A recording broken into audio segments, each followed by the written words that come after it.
Hey, welcome to Graphic Policy Television GPTV. I'm Brett. In my hands is Miskatonic number 5, wrapping up the series from AfterShock Comics.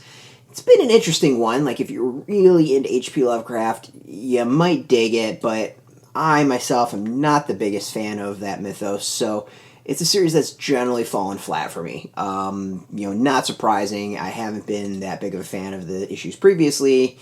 That previously came out, and I'm not the big fan of the finale either. Like, I see what it was going for, but I just don't... It didn't click for me. So the story is written by Mark Sable. Giorgio Pontrelli is the artist. Pippa Bowland is the colorist. Dave Sharpe is the letterer.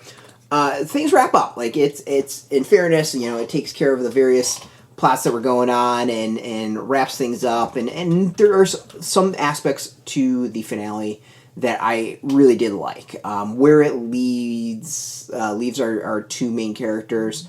I actually kind of dig it. It's a nice, like, open-ended ending that it just feels appropriate for this type of story. Everything leading up to those final pages, though, no. It's just, there's a lot of things that come really close to working really well, and they're either not explored enough or not discussed enough, or it just things kind of come out of nowhere. It's choppy. It's really weird. Like, the comic feels choppy. Like, scenes are missing, that there's explanations that weren't there, like small little actions that could explain things a little better.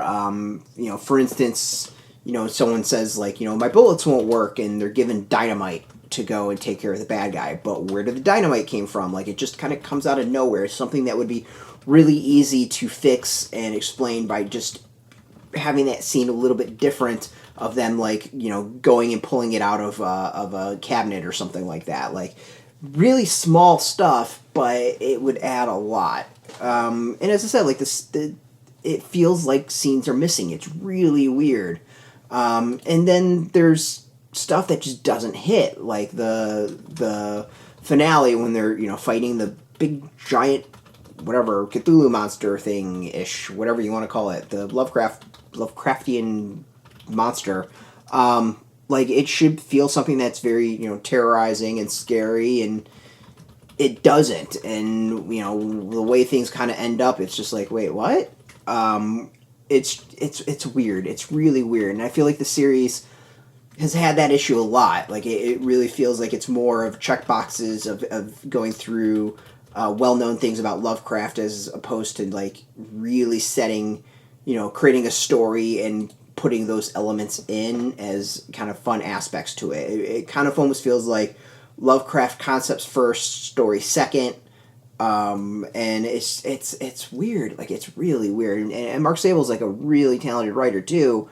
But this fell flat for me, and part of it might be just because I'm not a big Lovecraft fan, so it is what it is. Not every comic, you don't have to like every comic, so it's not that big a deal. The art, I think, is part of the things that gets me. Like, this page looks decent. Like, there's some stuff that looks good. Like, this looks fairly good, and then...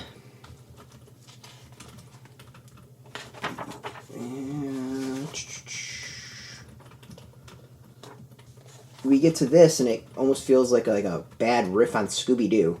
The style doesn't look like it's the same artist throughout, which I think is really fascinating to me.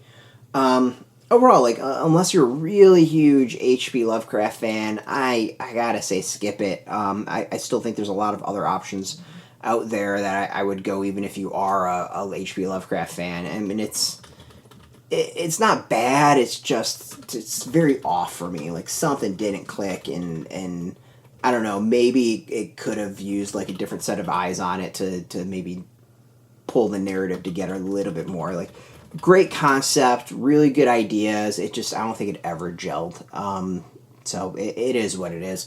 If, after that rousing review, you still want a copy, you can go get it at your local comic shop. It's out this week.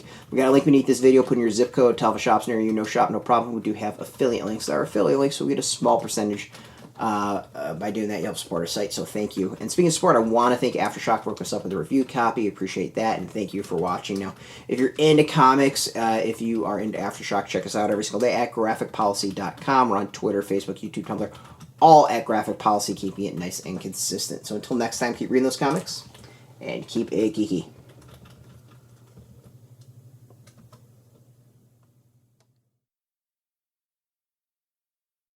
Hey, thanks for watching the previous video from Graphic Policy Television. Just by watching, you help support our site. Thank you so much. Now, if you're watching these videos, you probably care about geeky things like movies, television, comic books, toys, games, video games, you name it. You can go and subscribe right now to our YouTube channel to stay in touch and catch all the new videos, or check out our website at graphicpolicy.com. There's a nice link on this end of the video. But as always, thank you for watching. Keep on rocking and keep it geeky.